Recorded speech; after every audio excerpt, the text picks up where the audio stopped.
تو کیا بچوں کو کچھ نہیں ہوا؟ یہ سوال ایک ذہن میں اٹھتا ہے. ہو سکتا ہے کہ بچے وہاں سے نکل گئے ہوں جیسے آگ جو ہے وہ سٹارٹ ہو جاتی ہے، لیکن اس سوال کا جواب بھی ضرور دینا چاہیے.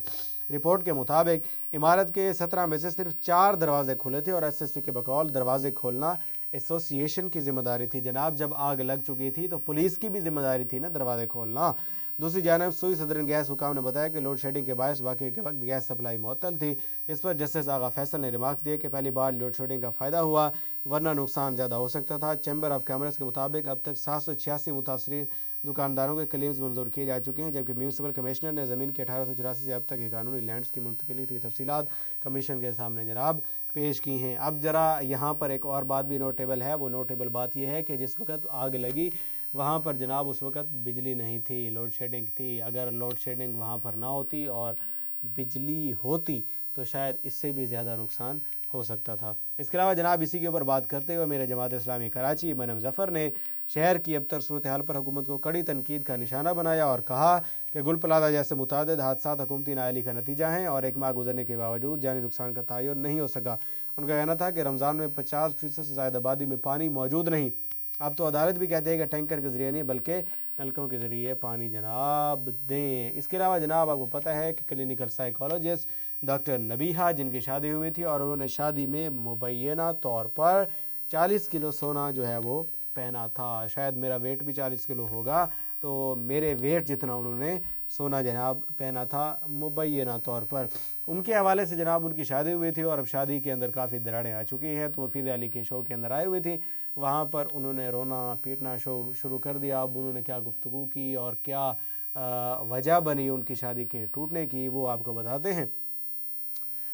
جس دونوں جانب سنگین الزامات جناب سامنے آئے جا رہے ہیں. ڈاکٹر نبیہہ نے بھی حارث کھوکھر کے اوپر الزامات لگے ہیں اور حارث کھوکھر ان کا الزامات کا جو جواب بھی دے رہے ہیں.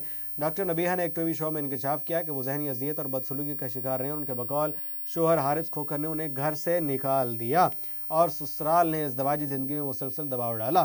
دوسری جانب حارث کھوکھر نے ان الزامات کو یکسر مسترد کرتے ہوئے موقف اختیار کیا ہے کہ نبیہہ نے خود گھر چھوڑا اور وہ انہیں اپنے کاروباری منصوبے میں ساتھ لے جانے کا مطالبہ کرتے تھے. اب جو حارث کھوکھر ہیں وہ یہ کہتے ہیں کہ جناب ڈاکٹر نبیہہ کہا کرتی تھی کہ آپ بزنس کے لیے لوگوں کے اندر جاتے ہیں تو مجھے بھی جناب ساتھ لے جایا کریں. تو ڈاکٹر حارث کھوکھر کہتا ہے نہیں بہن نہیں، ادا نہیں ہو سکتا کہ میں بزنس میٹنگز میں جاؤں، میں لوگوں کے ساتھ جا کے بیٹھوں اور میری بیوی بھی میرے ساتھ ہو. تو اس طرح یہ پاسبل نہیں ہے. اور وہ کہتے ہیں کہ اسی بات کے اوپر لڑائی ہوئی اور وہ گھر چھوڑ کر جناب چلی گئیں. افسوسناک اور کیا کہا جا سکتا ہے.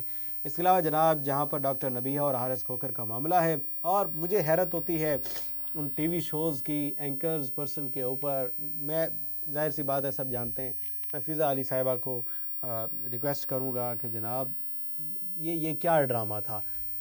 آپ اس میں ایکٹنگ کرتے ہوئے نظر آ رہی ہیں اور صاف نظر آ رہی ہیں اور شاید ایکٹنگ سے زیادہ اوور ایکٹنگ کرتے ہوئے نظر آ رہی ہیں.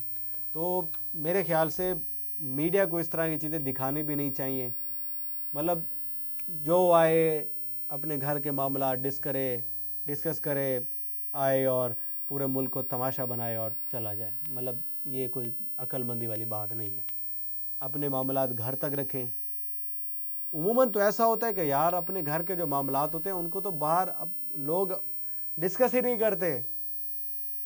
پر یہ کیسے پڑھے لکھے ہیں ڈاکٹر نبیہہ صاحبہ اور وہ انٹرویو لینے والی فضا صاحبہ. کمال ہے بھائی. پورے پاکستان کے سامنے اپنے گھر کے معاملات ڈسکس کر لیے. اور ایسی ہی خواتین ہوتی ہیں جو بعد میں جناب عورت مارچ نکال رہی ہوتی ہیں. خیر اب تو وہ بھی بند ہو گیا. جن کے اپنے گھر بس نہیں رہے ہوتے وہ عورت مارچ نکالنے آ رہی ہوتی. وہ کہتے ہیں جناب ساڑا گھر تے نہیں وسیا تاڑا بھی نہیں وسنا چاہیے. پاکستان دی کسی عورت دا نہیں وسنا چاہیے. ایسی عورتیں ہوتی.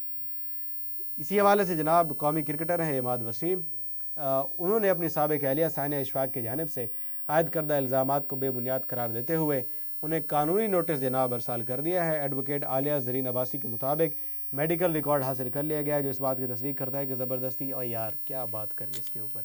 مطلب آپ کے گھر کے معاملات ہیں اس کو پبلک میں لے کے آ رہے ہیں. وہ میں دیکھ رہا تھا عماد وسیم کے جو سابق اہلیہ ہیں انہوں نے تو اپنی واٹس ایپ کوئی چیٹ بھی شیئر کی ہوئی تھی کوئی ڈاکٹرز کے ساتھ اور ہاسپٹلس کے ڈاکٹرز کے ساتھ جو انہوں نے ڈسکس کی ہوئی ہے. مطلب یہ کیا ہے یار, اپنی پرسنل لائف ہے اس کو پبلک میں کیوں ڈسکس کر رہے ہیں؟ اس کے اوپر تو پابندی ہونی چاہیے, حکومت کو بھی اس کے اوپر ایکشن لینا چاہیے, عدالتوں کو ایکشن لینا چاہیے اس کے اوپر. چلیں جی, یہ تھی جی آج کی خبریں. انشاءاللہ اگلے ویڈیو میں دوبارہ ملاقات ہوگی جی. اللہ حافظ.